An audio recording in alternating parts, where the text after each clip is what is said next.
शुरू करते हैं कोऑर्डिनेट ज्योमेट्री। इसमें छोटी छोटी चीजें ही आपको पढ़नी है। चलिए एक एक करके लिखते जाते हैं और करते जाते हैं। Number 1, the number first thing that you should know, you have generally two things, distance formula, section formula, but we'll go from basics. The first thing that we will learn is distance of a point on either axis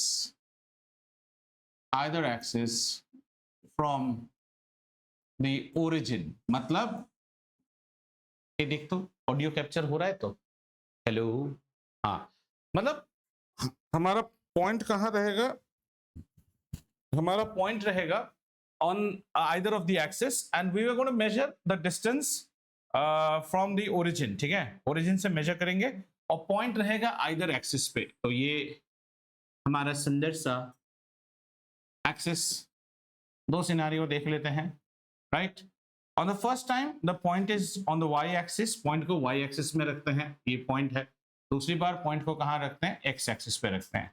I hope you are able to understand what I am saying. I am gonna measure the distance of this point P from the origin, where P first time is on the y axis, so obviously the coordinate of this point will be something 0y and the coordinate of this point will be something x0। Is this part understood or not? Any point on the x axis should be x0, any point on the y axis should be y0y, है ना Yusha? Start, you are getting into that zone of expressionless, huh? Like a Peppa Pig story is frozen, still कर दिया, ठीक है। तो इसका distance हम निकालेंगे from the origin and origin has its coordinate as 0 0 and यहाँ पे 0 0। तो जाहिर सा बात है यहाँ पे ओपी की डिस्टेंस कितनी होगी, ओपी की डिस्टेंस होगी y, because you are y from here, right. और यहाँ पे ओपी की डिस्टेंस कितनी होगी, x, क्योंकि आप x की दूरी पे हो। कितना समझ में आया? वेरी गुड, आ जाइए। ये फर्स्ट चीज देख लिया। दूसरा चीज देखेंगे, distance of a point on xy plane from origin। अच्छा, कोई कुछ बोल नहीं रहा है, मतलब तो खा पी के तो आते नहीं हो, तो समझ में आ रहा है तो एकदम साइलेंस में हो। Silence is killing, deafening.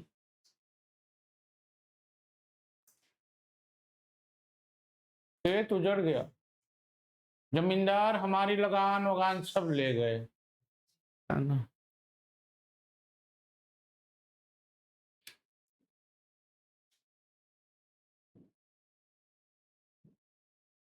अब पॉइंट कहाँ पे है, पॉइंट एक्स वाई प्लेन पे है बेटा, ठीक है। ये हमारा पॉइंट, और ये पॉइंट कहाँ पे है, this point is somewhere on the X Y plane. तो इस पॉइंट को हमने नाम दिया, क्या नाम दिए? पॉइंट का नाम है P और इसकी कोऑर्डिनेट्स है x और y। तो जाहिर सी बात है that you know this point will have its coordinates out here, out here, right? And what you are interested with is to find the distance of the point from the origin. Sorry, you're interested to find the distance of the point from the origin. So all your interest is beta to find out what is OP. You want to find out OP. So this distance will be how much? This distance will be x and this will be y. And if you look, this is a right angle triangle formation. So OP will always be equal to root under this square plus this square. That it becomes equal to x square plus y square. कुछ चीज समझ में नहीं आया? Hypotenuse is equal to this plus this. यहाँ की दूरी कितनी है? x. यहाँ की दूरी कितनी है? y. अगर इतना समझ में नहीं आ रहा है तो इसको क्या ले ले, इसको a ले लीजिए, इसको p है, तो OP स्क्वायर बेबी स्टेप्स में is equal to OA square plus AP square. और AP अगर ये y है तो ये भी y, अगर ये x है तो ये भी x। इतना समझ में आया सबको? Oh hi Akshat, how are you? देखो, is in the land of seas. ये मेरे पुराने जगह पे है, AP31 विशाखापट्टनम। हाँ, बाल वाल काट के देखो, हीरो लग रहा है पूरा, मुंह फूला हुआ है, सो के उठाए अभी। अक्षत बिट्टू, कैसी रही रात की नींद बेटा? अच्छी थी, मुझे तो लगता है 1-2 घंटे की कमी रह गई थी। गुड मॉर्निंग में सोया होगा, गुड नाइट में तो सोया नहीं होगा, है ना। इतना समझ में आया? चलें आगे। So we saw distance of a point from the origin when the point lies on the axis. We have seen distance of a point when it lies on the axis, when it lies on the plane xy from the origin. If anyone has anything not yet covered, and if you want me to wait some 1 or 2 minutes more, I can wait. Or if you want me to go ahead, I can go ahead. Go ahead. अच्छा, बाकी है इसका लिख लो. ठीक है.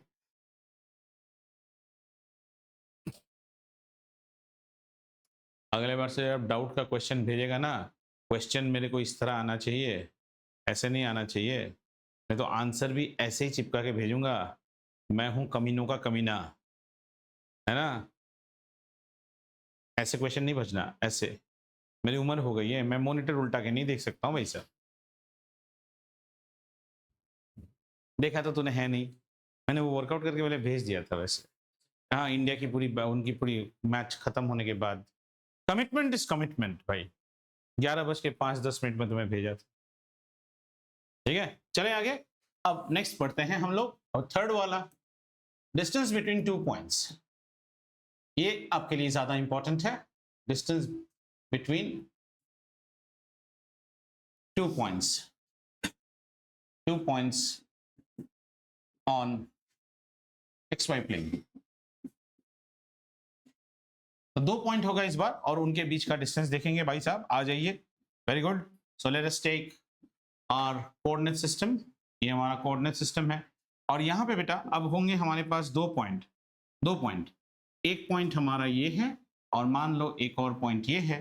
And you are interested to find the distance between these 2 points. इनके बीच में दूरी कितनी है ये आप निकालना चाहते हो. और आपने इसको नाम दे दिया है P, इसको नाम दे दिया है Q. Q के कोऑर्डिनेट्स है x2 y2, और P के कोऑर्डिनेट्स है x1 y1. Then what do? You're gonna drop the respective perpendiculars. So let's take our respective perpendicular. One here. Let's take one more out here. Let's take one here, and then obviously this is one more, and this is one more. ठीक है ना. और यहाँ पे कुछ नाम दे देते हैं. नाम देने के लिए क्या करें, इसको नाम दे देते हैं P है, Q है, इसको R दे देते हैं, इसको हो गया, इसको S दे देते हैं, T दे दो. जरूरत नहीं है वैसे. ठीक है. तो right. So now this is origin. So this distance should be how much? This distance should be x1, right? And the bigger distance, that is from here to here, this distance should be x2. Similarly, if I look at this distance, this should be equal to how much? y1, which is this distance. And if I try to look at this complete distance, this will be equal to y2, right? So we start concentrating again on this right angle triangle PRQ, and we are interested in PQ. So we write PQ as under root of the PR square plus QR square. That's it. Okay. And इतना आपको हो गया तो आप निकाल लोगे PR. अब PR निकालने के लिए we are not PR. So you know this, you know this. So PR will be what? X2 minus X1. So this becomes X2 minus X1 whole square. And if you want to find out QR, then it is the whole thing y2 minus y1. So this becomes y2 minus, sorry, this becomes y2 minus y1 square. Put it under root. So finally we say distance formula D between 2 points are given by x2 minus x1 whole square plus y2 minus y1 whole square. We put this under the root. This formula is very important for you, and this is something that is, इससे questions आते हैं आपको. The first part of the first exercise is all on this. In exam, it doesn't make any sense whether doesn't cost you anything if you do x1 minus x2 करो या x2 minus x1, because you are squaring the difference. तो हम लोग 2 minus 1 लिखते हैं हमेशा, final minus initial. आप x1 minus x2, मतलब आप x1 की जगह x2 माइनस कर दोगे तो कुछ heavens are not going to fall। तो ये हो गया डिस्टेंस बिटवीन टू पॉइंट्स, ठीक है। अब इसके ऊपर कैसे कैसे क्वेश्चंस आ सकते हैं जरा देखते हैं, ठीक है। डिस्टेंस बिटवीन टू पॉइंट्स और एक कॉन्सेप्ट लेते हैं, लिख लीजिए इसको, इसके बाद देखते हैं।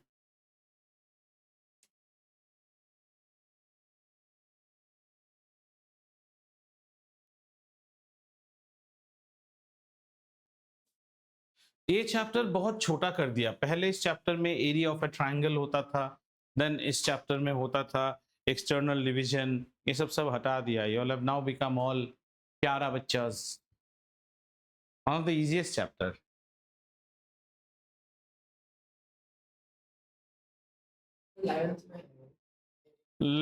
लेवेंथ में एरिया ऑफ ट्रायंगल भी सीबीएसई में कवर नहीं करता, स्टेट में अच्छा कवर करता है, क्योंकि बाद में फिर डिटर्मिनेंट्स में भी एक बार एरिया ऑफ ट्रायंगल आता है। I have not seen that in CBSE getting covered, but that's an important part, so we'll see that क्यों उसको कवर कराते हैं। हो गया, आगे बढ़े। चलिए इसके कुछ एप्लीकेशन टाइप प्रॉब्लम्स देखते हैं। पहला एकदम छोटे छोटे प्रॉब्लम्स क्या हो सकते हैं, आपको 2 पॉइंट दे दिया और बोला डिस्टेंस निकालो, ठीक है ना। पर मजा उसमें नहीं है। मजा कैसे टाइप प्रॉब्लम में है, मजा ऐसे टाइप प्रॉब्लम में है जब आपको बोलेगा कि मान लो यहाँ पे और यहाँ पे, ठीक है ना, हमने यहाँ पे 3 पॉइंट्स लिए, ये पॉइंट है A, ये पॉइंट है B और ये पॉइंट है C, and they're going to specify you the coordinates of this, don't worry about that। The question comes, prove that ABC is collinear। Collinear means lies on the same line, and in that case we try to prove that AB's distance is equal to BC's, right, and addition of them not equal to AB's distance and BC's distance, and if you add them it should be AC। now एक सवाल सोचो, मेरे पास 2 point कहीं बाहर भी हो सकते हैं ऐसे, और इनका सम किसी के साथ हो सकता है, but that does not prove that these are collinear. लेकिन कोलिनियर कैसे प्रूव हो जाता है, since because this is frozen and this is frozen, therefore this plus this, if it is equal to this, then under any circumstance they have to be collinear। जरा सोच के देखो तो, और कोई रास्ता ही नहीं है ना। क्यों एरिया ऑफ ट्रायंगल पढ़ाया जाता था पहले, उसको भी समझो थोड़ा सा तो मजा आएगा। अगर ये कोलिनियर नहीं होता तो ये पॉइंट या तो कहीं यहां होता या कहीं यहां होता। Do you agree? ऐसे सिनारियो में there would have been the creation of a triangle। Do you agree? In either case, right? And whenever you have a triangle, it will have an area। so there used to be a part where you find area of a triangle if 3 vertices are given, and if you prove that that area is 0, that means triangle does not exist, lines or points have to be collinear। this is not there in your syllabus, but try to understand why area of a triangle was thought। let us assume the 3 points are not collinear, then either point is offset। if 3 points are not collinear, a triangle formation will take place। you have assumed that they are not collinear, and then further when you calculate the area of the triangle, you find that the area is coming equal to 0। how can an area triangle not have an area? it cannot have an area only if the triangle does not exist, but there were 3 points। in 3 points, if you cannot make a triangle, then the only combination that is possible is there in a straight line। but y'all are nanna munna bachchas, y'all don't have area of triangle, so you just have like application prove that the points are collinear। you find this distance, you find this distance, add them, that should be equal to this distance। one type of problem, ठीक है। करेंगे आज तो problems पे पहले ज्ञान लेंगे। How many of you understood what I wanted to speak in this problem? करना नहीं, have you understood what I wanted to speak? सब कोऑर्डिनेट्स दे देगा ना, डिस्टेंस फॉर्मूला लगाओ। अभी तो सीखा डिस्टेंस फॉर्मूला, इसका कोऑर्डिनेट दे देगा बेटा तुमको। इसका कोऑर्डिनेट रहेगा x1 y1, इसका कोऑर्डिनेट रहेगा x2 y2, इसका कोऑर्डिनेट रहेगा कोई x3 y3। समझ में आया? तो ये AC डिस्टेंस निकालने के लिए क्या करोगे, x3 minus x1 whole square plus y3 minus y1 whole square under root. अभी भी समझ में नहीं आया तो बोलो, कोई प्रॉब्लम नहीं। Have you understood? नहीं आया? ये जो मुझे रुका रुका के ये सब लिख रहे थे, क्या लिख रहे थे यहाँ पे, क्या निकाला आपने? नहीं x2 छोड़ो, ये स्लाइड में हमने क्या सीखा पहले, वो क्या डिस्टेंस फॉर्मूला, क्या डिस्टेंस, दो पॉइंट्स के बीच में डिस्टेंस निकालने के लिए क्या क्या आपके पास होना चाहिए? x1 y1 मुझे नहीं पता, आप स्पष्ट भाषा में बोलिए। दो पॉइंट्स के बीच में डिस्टेंस निकालने के लिए क्या क्या आपके पास होना चाहिए? First get your understanding clear, don't रट टू द फॉर्मूला। सिंपल बता रहा हूं, मेरे घर आपको आना है तो आपको क्या पता होना चाहिए? पीटूंगा ना पकड़ के, या तो तुम मुझे गुस्सा दिलाने के लिए बोलता है, otherwise you are damn idiot, दो में से एक। And I would accept that तुम मुझे गुस्सा दिला रहे हो, मुझे उसमें ज्यादा खुशी होगी कि ये मानने में कि तुम डैम इडियट हो, वो मैं नहीं मानना चाहता हूं। मेरे घर आने के लिए तेरे को सबसे पहले मेरा घर पता होना पड़ेगा, डिस्टेंस पता होना पड़ेगा। मेरे घर की दूरी यहां से 5 किलोमीटर है, 5 किलोमीटर में तुम एक सर्कल में घूम सकते हो, तुम्हें कैसे पता मेरा घर कहां है? मेरा घर आने के लिए क्या चाहिए सबसे पहले? हाँ, तो घर के कोऑर्डिनेट्स पता होने चाहिए। दो पॉइंट के बीच में डिस्टेंस निकालना हो तो दोनों पॉइंट्स का कोऑर्डिनेट्स पता होना चाहिए, खत्म। x2 x1, इसको मैं लिख लू ना, क ख ग घ, लिख सकता हूं ना, ख माइनस क होल स्क्वायर, घ माइनस ग होल स्क्वायर, कोई गलती नहीं है यार। मैथ्स के जरिए सोचो ना, दो पॉइंट के बीच में मेरे और तुम्हारे घर के फासले कितने दूर है जानने के लिए सबसे पहले मुझे मेरा और तुम्हारा घर तो पता होना चाहिए ना, फिर डिस्टेंस नापेंगे कितना है। अगर ये एनालॉजी करेक्ट नहीं है ना, फिर इस प्रॉब्लम में तुम कॉपी कर रहे हो। यहाँ पे मैं शाहजहां का नाम लिख दो, तुम वो भी लिख दोगे, शाहजहां माइनस मुमताज, और यहाँ जहांगीर माइनस दिस। समझ में आया? अगला स्लाइड में चलें। ए और सी के बीच में डिस्टेंस निकालने के लिए क्या चाहिए? पता होना चाहिए। फिर पता होना चाहिए ए का कोऑर्डिनेट और सी का कोऑर्डिनेट। क्या पता होना चाहिए? बाहर खड़ा कर दूंगा, घर के बाहर। किसका पता होना चाहिए? ए का और सी का। क्या आपको ए और सी के कोऑर्डिनेट पता है? तो फिर एसी डिस्टेंस निकालने में क्या मुश्किल है? I will explain, but I get angry when you show idiotism. बेवकूफी मत दिखाओ। ए बी डिस्टेंस निकालने के लिए क्या पता होना चाहिए? पता है कि नहीं वहां पे? और बीसी निकालने के लिए क्या पता होना चाहिए? तो फिर ए बी निकल जाएगा, बीसी निकल जाएगा। इनको जोड़ने में अगर एसी है तो वो स्ट्रेट लाइन में है। अब कुछ प्रॉब्लम है? क्योंकि ये और ये तो अल्टीमेटली, अगर ये ट्राइंगल होगा तो ये कभी भी इक्वल नहीं होगा। In a triangle sum of two sides is always more than the third side. समझ में आ रहा है? अगर ये यहाँ बी कोलिनियर नहीं होके यहाँ होता तो ये ट्राइंगल फॉर्म हो जाएगा। और ट्राइंगल का बेसिक्स क्या है, क्लास 9 में पढ़े हो। Sum of two sides of a triangle is always greater than the third side, वरना तो ट्राइंगल होगा ही नहीं। तो कॉमन चीज है रे बेटा। अभी समझ नहीं आया है तो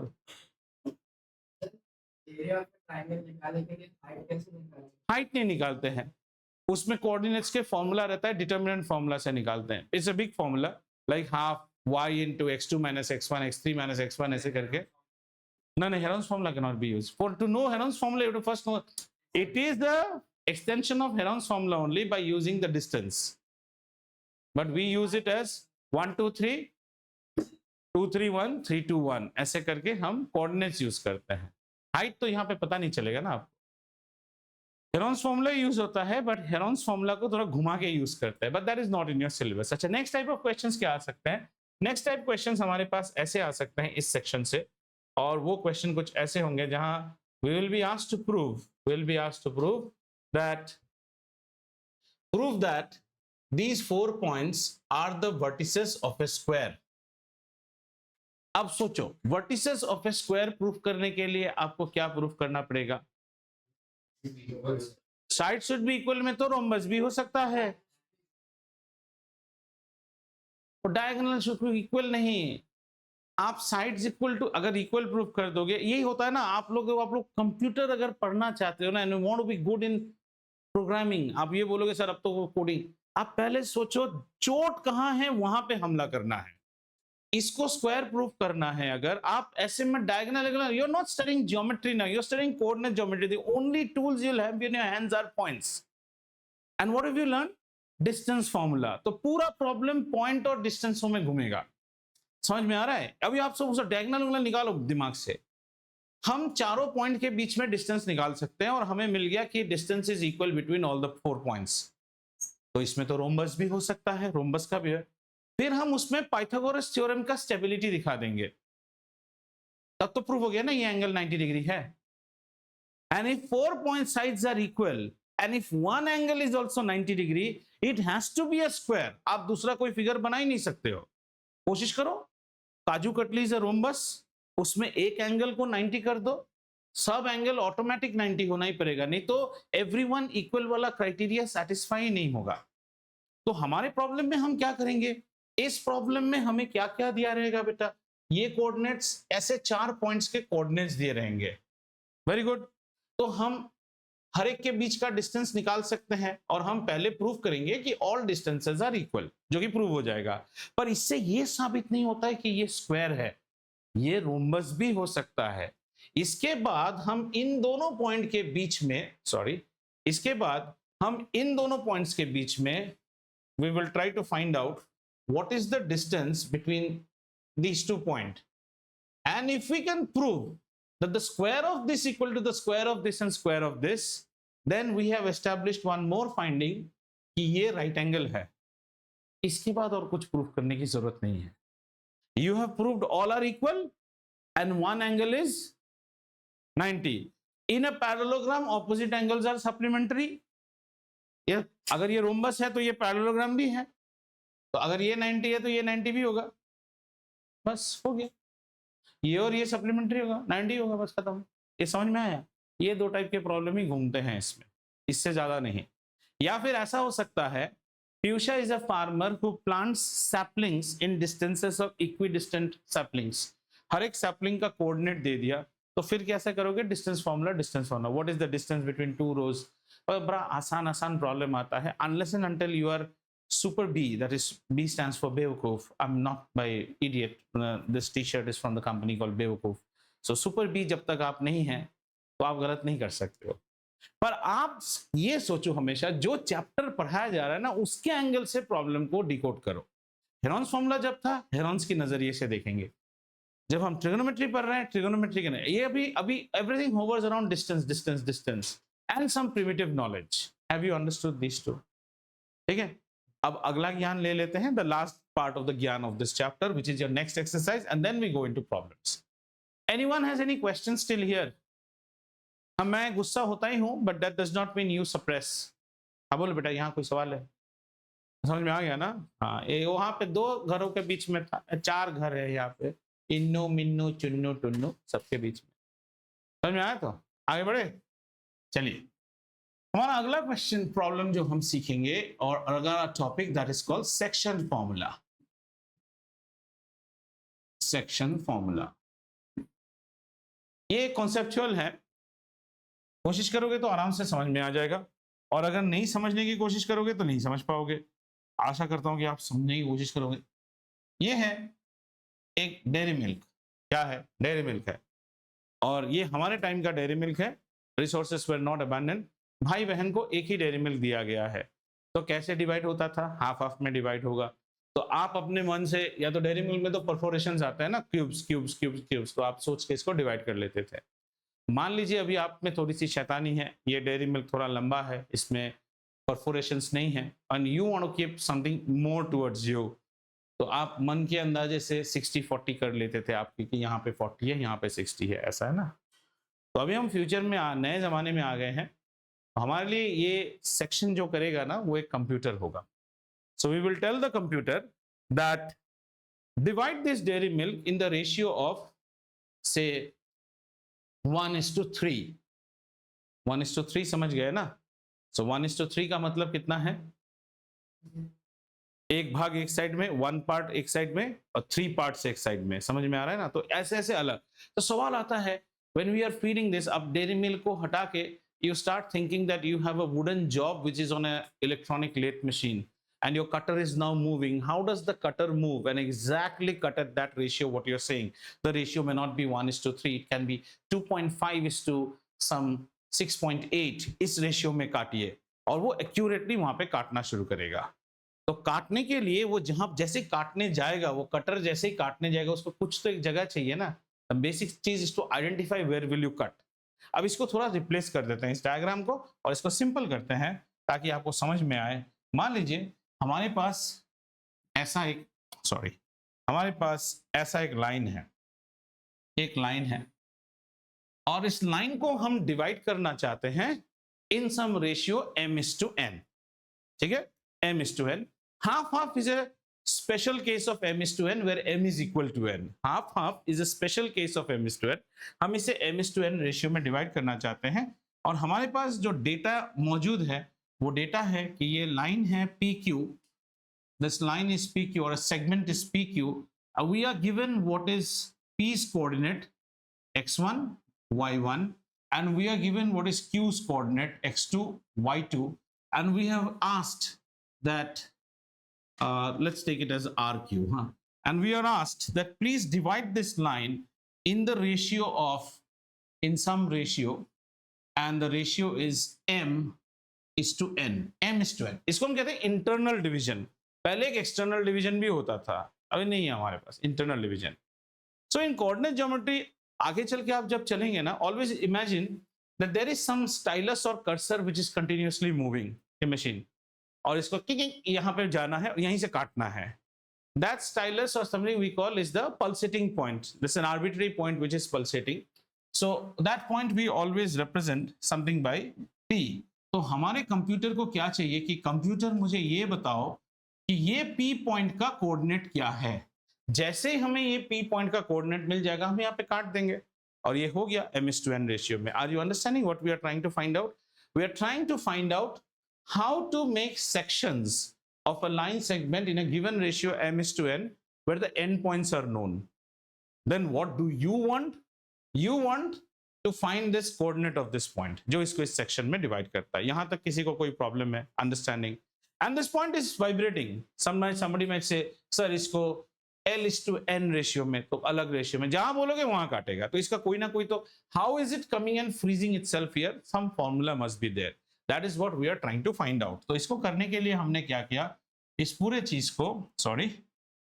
चीज को हमने घुसा दिया हमारे कार्टेशियन कोऑर्डिनेट सिस्टम।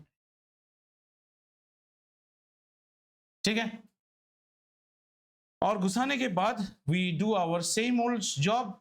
हमने यहां से इसका पॉइंट खींचा, और यहां से आर का पॉइंट खींचा, यहां से ऐसे एक लाइन, यहां से ये खींच लिया समथिंग, यहां से ये खींच लिया, ठीक है, यहां से इसको डाउन किया, and if you want you can take this one also.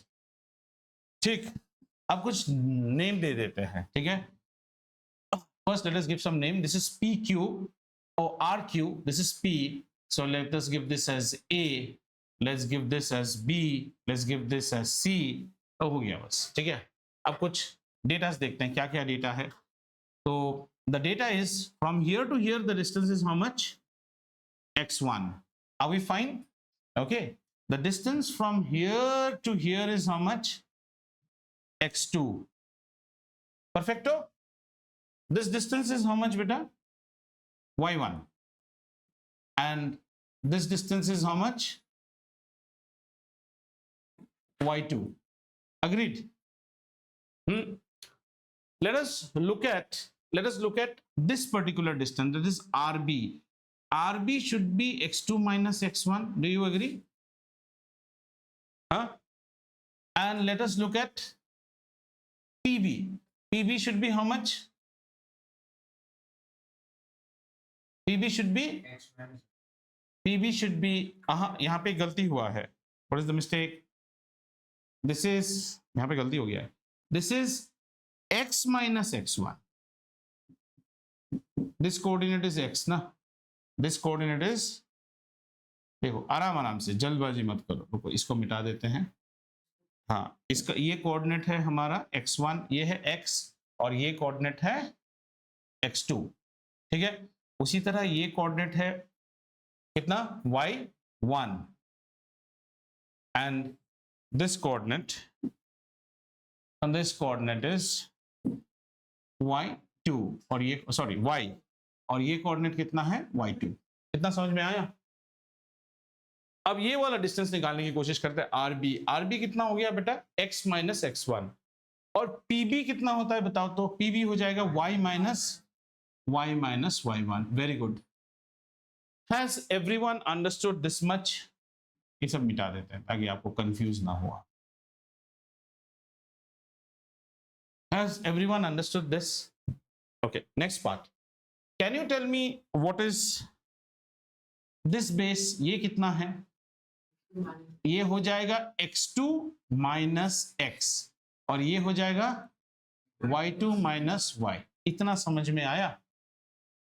Clear? अब मोटा मोटा आप लोग क्या देखिए, अब मोटा मोटा आप लोग एक चीज देखने की कोशिश कीजिए, वो है थोड़ा सा नया कॉन्सेप्ट भी आएगा, but try to absorb and you will absorb. Keep your eyes fed on these two triangles that we have formed. Two triangles that we have formed out here. This is one triangle and this is one. ठीक है, इसमें नजर रखिए, कुछ चीजें discuss करता हूं अभी आपके साथ। ठीक है, एंड अच्छा, you have not studied triangles so far, but understand something. हमने क्या पढ़ा है अब तक? congruent triangles आपको पता है, congruent triangles. In congruent triangles, what do we have? We will get angles same and sides equal. Same तो use करना ठीक नहीं है, we should use the word equal. Angles equal and sides are also equal. लेकिन कौन से angle बेटा और कौन से साइड? कॉरेस्पॉन्डिंग, है ना, कॉरेस्पॉन्डिंग। अब जब 11 में आओगे तो आप एक और कॉन्सेप्ट पढ़ोगे जिसको हम कहते हैं सिमिलर ट्रायंगल्स। अच्छा, कॉन्ग्रुएंट ट्रायंगल मतलब पक्का पपी पक्का ट्विन पपी। सिमिलर ट्रायंगल मतलब पक्का पपी पक्का एडल्ट, वही पपी एडल्ट। सिमिलर समझ रहे हो? मेरा लाइफ साइज फोटो और लाइफ साइज फोटो को छोटा कर दिया, मैं ही तो दिखूंगा ना, कुछ और नहीं आएगा। And the best way is एक छोटा ट्रायंगल, एक और उसके बाद बड़ा ट्रायंगल। सिमिलर ट्रायंगल्स में जो प्रॉपर्टी होता है बेटा, इसमें एंगल्स इक्वल होते हैं। Angles will always be equal. कौन से एंगल्स?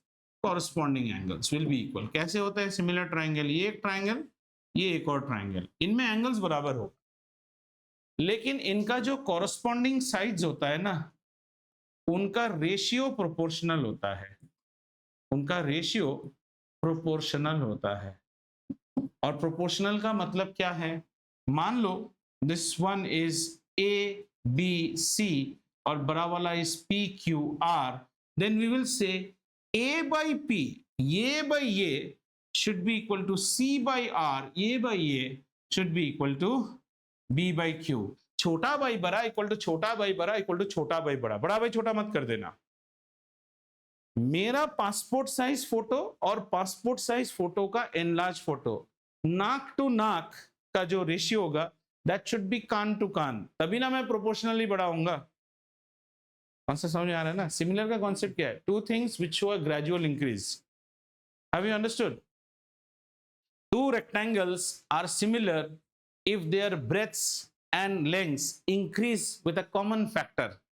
breadth को अगर आपने 2 से मल्टीप्लाई कर दिया तो लेंथ को भी 2 से मल्टीप्लाई कीजिए, तभी तो वो सिमिलर बनेगा, एक जैसा।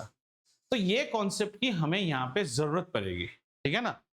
अच्छा, फिर एक बात आता है, दो ट्राइंगल को आप सिमिलर कब बोलते हैं? अगर आप प्रूफ कर दो कि उनके तीनों एंगल बराबर है, पर that is a very idiotic way. If you prove that two angles, corresponding angles of two triangles are equal, third has to be equal। तो हमें तीन की तलाशी नहीं है, दो इक्वल प्रूफ कर दे तो हो जाएगा। अब जरा ये वायलेट और वायलेट ट्रायंगल्स को अच्छी तरह देखिए। क्या ये एंगल 90 डिग्री है? क्या ये एंगल भी 90 है? बिल्कुल है। ये लाइन पैरेलल है, ये भी लाइन पैरेलल। इसका मतलब ये एंगल और ये एंगल बराबर होना चाहिए, कॉरेस्पॉन्डिंग एंगल्स। तो ये तो प्रूव हो गया कि ये दोनों ट्रायंगल सिमिलर है। Are we fine? फिर से रिपीट करता हूं, दो ट्रायंगल्स को सिमिलर प्रूफ करने के लिए उनके किसी भी दो एंगल्स को, कॉरेस्पॉन्डिंग एंगल्स को इक्वल प्रूफ कर दो तो वो सिमिलर हो जाते हैं। सर मैं तो 3 ही करूंगा, तो मैं कहूंगा बावला, ये अगर इसके बराबर है, ये अगर इसके बराबर है, तो तीसरा वाला इसके बराबर होना ही पड़ेगा। सम ऑफ देम शुड बी 180। तो 3 ढूंढने की जरूरत नहीं है, 2 ढूंढेंगे।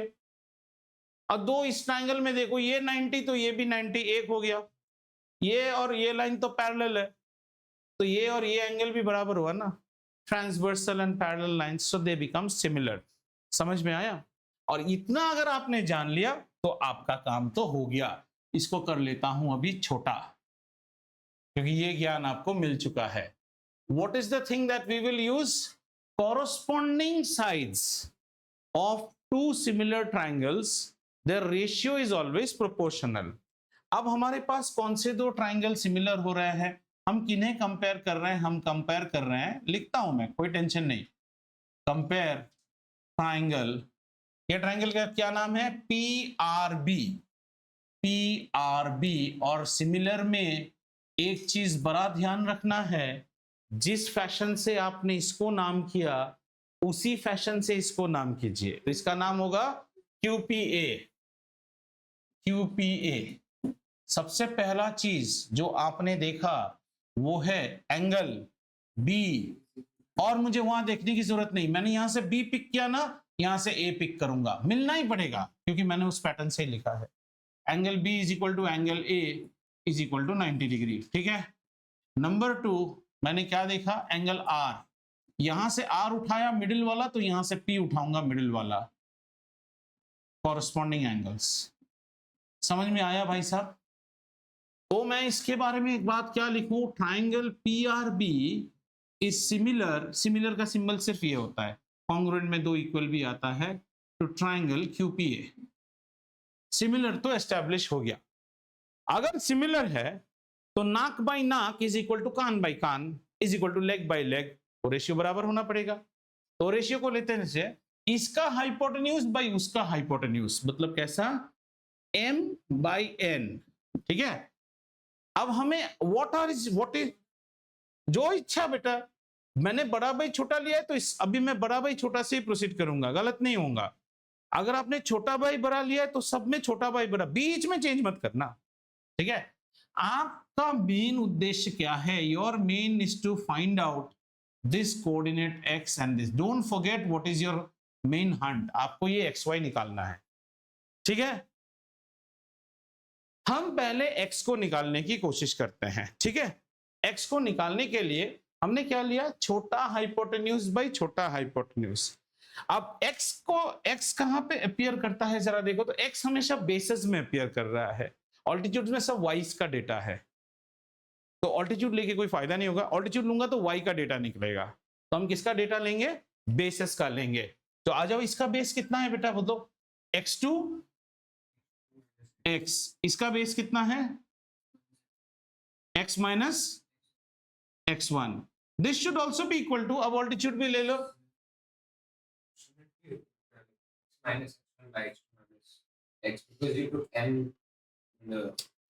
wait 1 minute, you are taking n by m।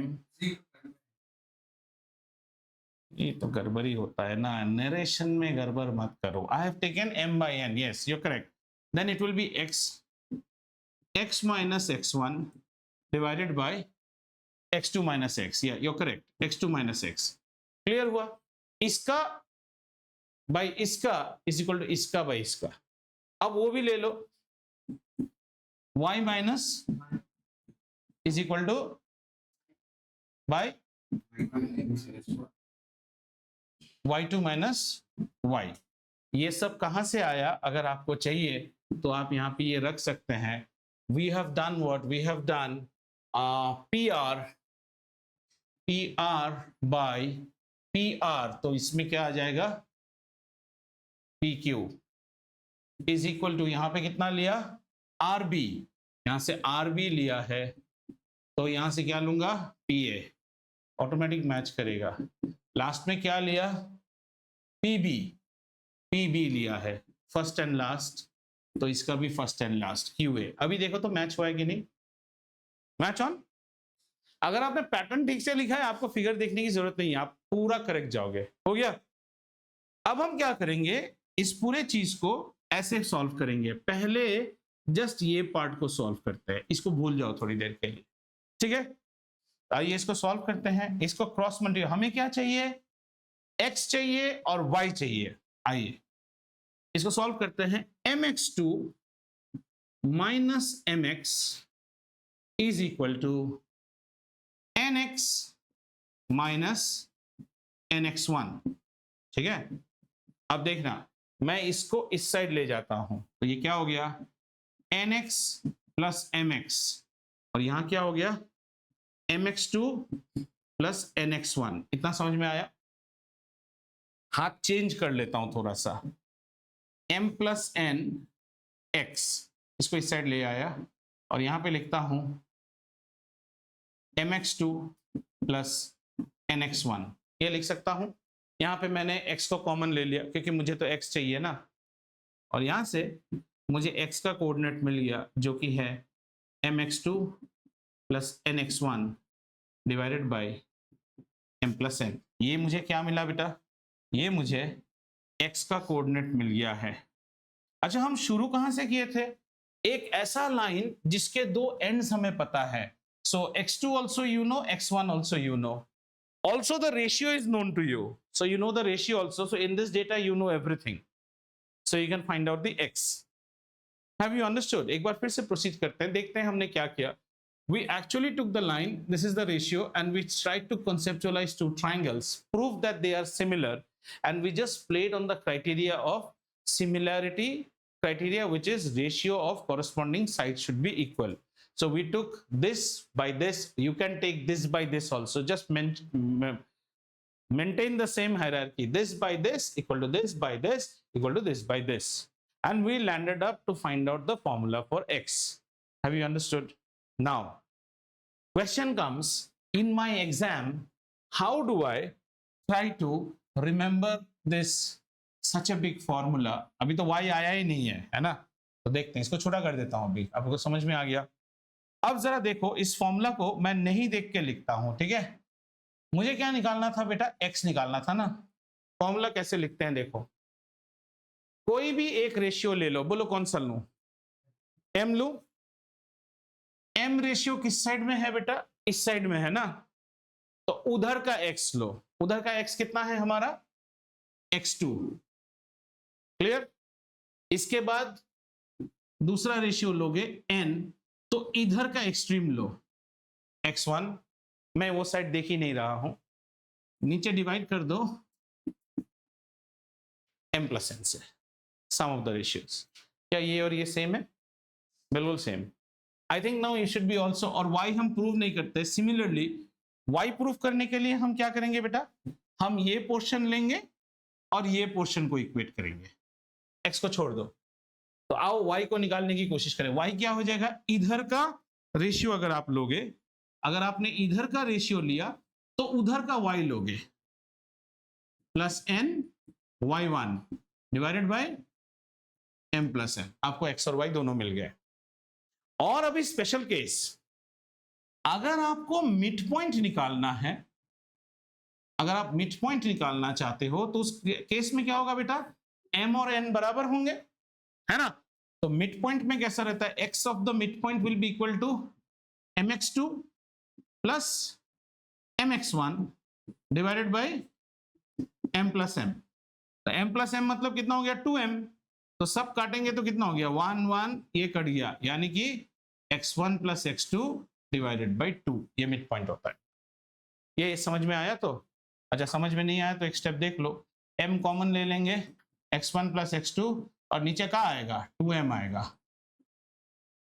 ये स्पेशल केस है अगर आपका मिड पॉइंट है तो। और y का मिड पॉइंट क्या हो जाएगा, similarly y1 plus y2 divided by 2। Anyone who has not understood till now, you have full right to ask, क्योंकि इसके बाद एक छोटा चीज सीखेंगे, वो तो आप तभी सीख पाओगे जब आप ये चीज समझे हो। You want me to revise, repeat once more? I have no issues. Okay, we started with our quest that given a line segment AB or any line segment whose endpoints are known, just keep listening to me, look at me or look at the board and keep listening to me with your mind open. I am given a line segment whose endpoints are known to me, and I am asked to divide that line segment internally in a ratio m is to n. All I'm now trying to find out is some point P on that line which satisfies that mn criteria of division. So what I do, that proof will not be asked to you. I take the line and I just point it out and I complete all the coordinates and I start visualizing two triangles. I first put the feasibility of similarity of two triangles, which is minimum two angles being equal. In this case, this is a 90, this is a 90, they are equal, and this are corresponding angles, considering that this line is parallel to this line and this is the transversal for these two angles. So triangles are similar. If triangles are similar, then ratio of their corresponding sides are proportional. What do you mean by proportional? Two ratios, if are equal, A by B equal to C by D, then we say that the ratios are proportional. That means you pick up any two sides, corresponding sides of either triangle. So if you're picking up a base of one, please pick the base of the other. And if you're following by base big by base small, then go by altitude big by altitude small should be equal to hypo big by hypo small. Don't mix it in between. You will find that if you take m by n, then one of the ratios will be corresponding to only the x's and one of the ratio will be corresponding only to the y's. Solve each of them one by one and let's solve only this. Proof आएगा नहीं, फिर भी जानने के लिए. So you finally land up in x. So in the exam, what I should know is how to get that particular point. The x coordinate of this point can be found out by taking any one ratio. Suppose if I take n, if I've gone on this side, I multiply with the x coordinate of this side. Then plus this ratio into that side, extremes, followed by sum of the ratio. ऐसे भी सोचो, boys and girls in the class are in the ratio of 3:4. तो हम वो problem कैसे करते थे? Sum of the ratios 3 plus 4 7. So 3 by 7 is boys, 4 by 7 is girls. तो नीचे हमेशा क्या होना चाहिए था? Sum of the ratios होना चाहिए. तो sum of the ratios ही है. समझ में आया ये चीज? ऐसे हमें प्रॉब्लम्स में क्या करना पड़ता है कि आपको कुछ प्रॉब्लम दिया रहेगा जहां आपको रेशियो निकालना होता है. क्लियर हुआ? अच्छा, इस प्रॉब्लम ऐसे टाइप में मान लो एक प्रॉब्लम हमें दिया है जहां ये coordinate we know, easy problem, and you know this coordinate also, and somebody says we have time ना, I will pick one problem and I will show you how quickly you can do that problem by another one technique, and that will be, you'll love that technique more. Okay, yeah, coordinate geometry, just 1 minute. Okay, is there area of triangle section formula 162? Okay,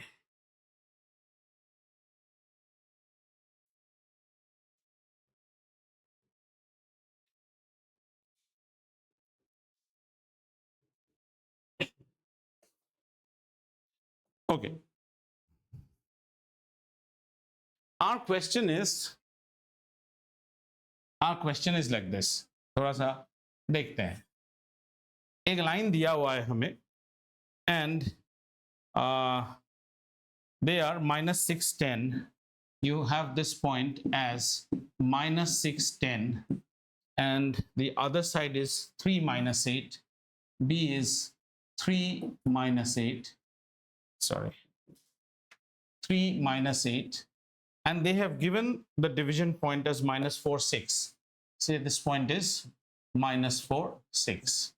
This point is say P. अभी यहाँ ध्यान दो, अपना book छोड़ दो. Don't look at your book. They have asked, अब उल्टा बोला है. इस प्रॉब्लम में हमें ऑलरेडी डिवीजन पॉइंट दिया, हमें बोला किस रेशियो में इसने काटा. एक होता है ना रेशियो, पता रहेगा किस रेशियो में काटा. अब आप क्या करोगे? लेट द रेशियो भी m/n करके जाओगे. आपका प्रॉब्लम बहुत बड़ा हो जाएगा, कैलकुलेशंस बड़े हो जाते हैं.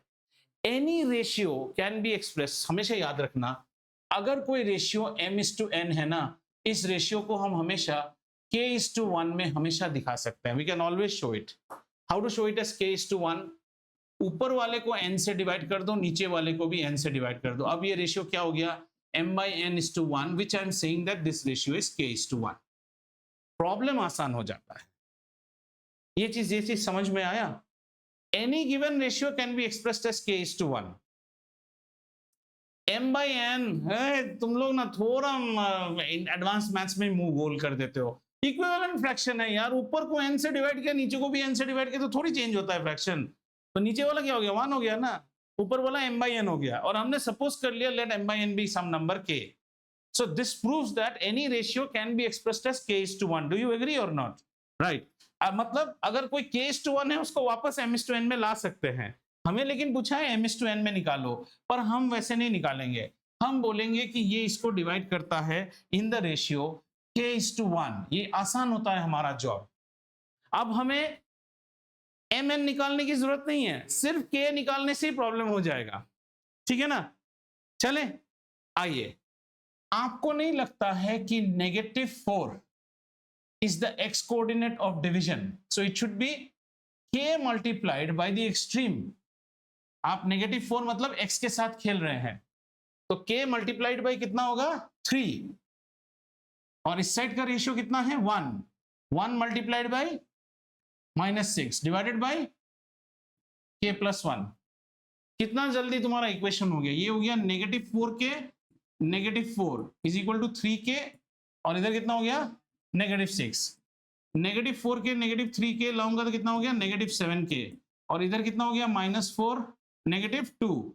ये हो गया, k की वैल्यू कितनी आई बेटा 7/2, सॉरी 2/7।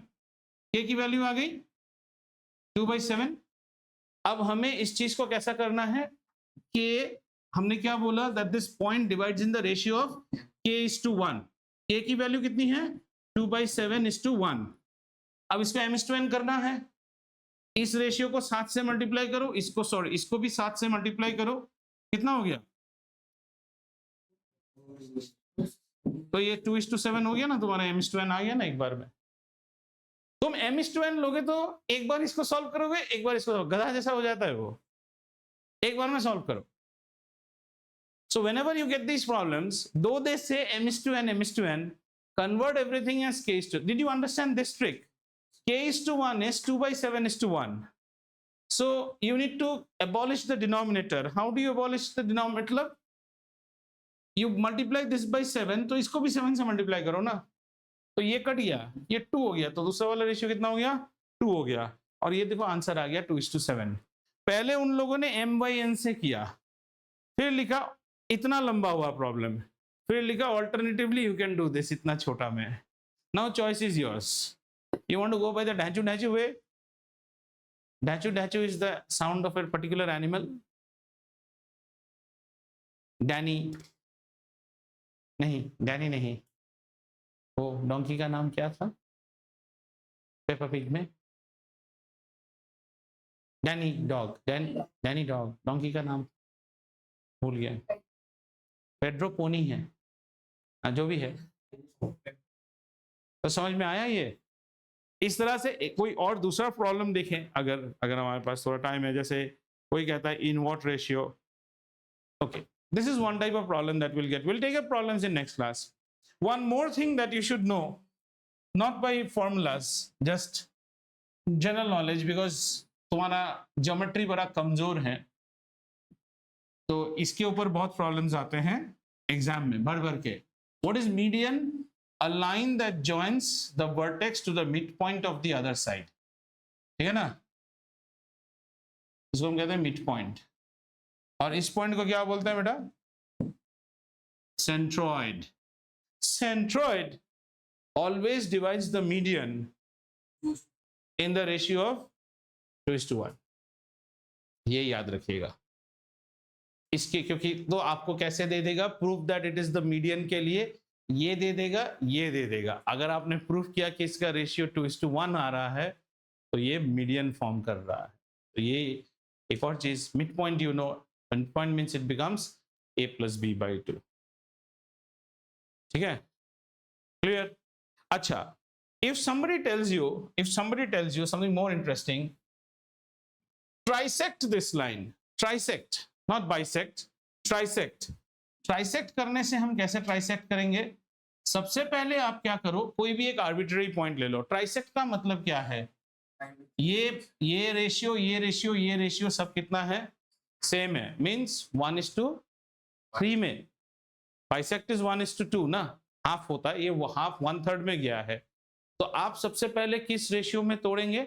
सबसे पहले this point is given to us, see how to attack that problem. ये हमें दिया रहेगा, ये हमें दिया रहेगा। आप पहले ये पॉइंट फाइंड आउट कीजिए। इस पॉइंट को कैसे फाइंड आउट करेंगे? This point will divide this line in the ratio of 2:1। You get this point? And then बीच वाले पोर्शन का मिड पॉइंट निकाल दीजिए। ये इसी का मिड पॉइंट होना पड़ेगा ना, इस पॉइंट पोर्शन का। अब मिड पॉइंट का फॉर्मूला तो बहुत ही इजी है, x plus y by two, x plus x by two, y plus y by two, बस मिड पॉइंट मिल गया, हो गया। Knowledge is same. How to do bisect करना तो बहुत आसान है, ट्राइसेक्ट करना और भी आसान है। 1:2 में पहले डिवाइड कीजिए, फिर आपको ये पॉइंट मिल गया, ये पॉइंट मिल गया, तो इन दोनों का मिड पॉइंट निकालिए, लाइन ट्राइसेक्ट हो गया। And when you trisect you get 2 points. एक केक में 3 पीस लेना है तो 2 बार काटना है, बेवकूफ की तरह 3 बार मत काटो। 3 बार केक काटने से 4 पीस निकलता है। आई hope you know that. AP में भी ऐसा एक प्रॉब्लम आएगा, जब हम सीढ़ी बनाते हैं ना, सीढ़ी, दो चीजों के बीच का सीढ़ी, एक सीढ़ी कम बनता है, लेकिन हाँ, लॉग स्टैकिंग का भी जैसा रहता है, हमेशा काउंट करना। If you make pillar to pillar, if you want so many pillars to be in between 2 pillars, एक पिलर कम होता है। हाँ, ये सब छोटी छोटी चीजें हैं, but these are logical mathematics. So we'll keep here. In next class we will do problems, board oriented problems from here. Once we are done with this, then we will go to mensuration. मैं आपको कोई homework नहीं बोल रहा, आपका जो backlogs है आप क्लियर करते जाइए, इसको खाली एक बार देख लीजिए। वैसे इसमें कोई बड़ा बात नहीं है, इधर का रेशियो उधर का कोऑर्डिनेट, उधर का रेशियो इधर का coordinate divided by sum of the ratio. Proof, but not in your syllabus. Not in your syllabus. There is no proof in this chapter also. These are only after proof you have only in circles का proof एक है, और similar triangles में basic proportionality theorem का proof है। They qualify as proofs for your exam. One is tangents drawn from an external point are equal in length, and similar triangles का जो अभी देखा वो वाला proof है। वो आ गया तो छाप देना, 5 नंबर मिल गए। हालिस थ्योरम या फिर बेसिक प्रोपोर्शनैलिटी। चलिए, रंगारंग कार्यक्रम समाप्त हुआ आज का भाई साहब।